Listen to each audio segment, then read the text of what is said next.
juicy, delicious, rich in taste, goes well with so many different carb choices. There are just too many words to describe how delicious beef stew is. So starting with some clean beef, we're going to season it with some salt, beef stock cubes, and also some hot chili powder.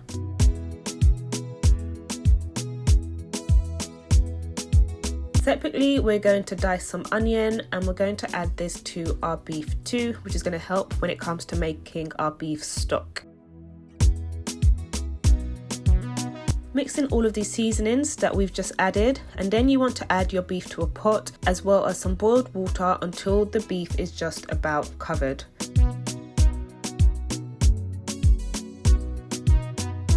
We're going to cook it in this boiled water until complete.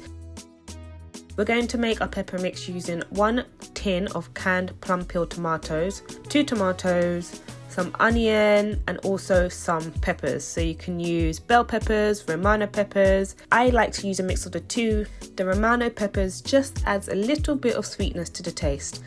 Then you're going to blend this until smooth. Get your big pot out and heat up some vegetable oil. After the oil has heated for about 1 to 2 minutes, then you add in your blended pepper mix, a bit of water, and some seasoning cubes. I also add a little bit of extra salt.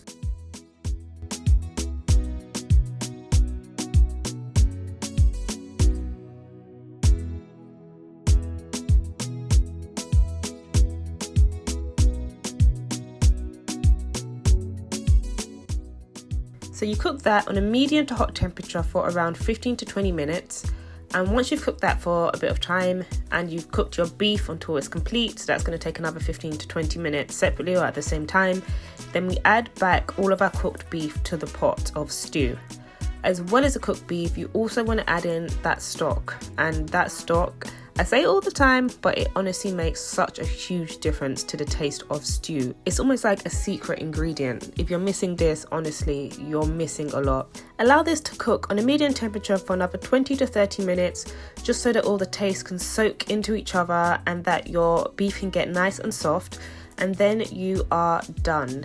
Growing up, we'd have a pot of stew which had chicken as well as beef. Sometimes we'd have some turkey. But sometimes you just want to focus on the meat that you really are trying to eat. Eat this with some rice, eat it with some pounded yam. Sometimes you can honestly just inhale it on its own and just, take a meat from the pot and eat it in your room. If you like this video, please remember to comment, like, and subscribe, and see you in the next one.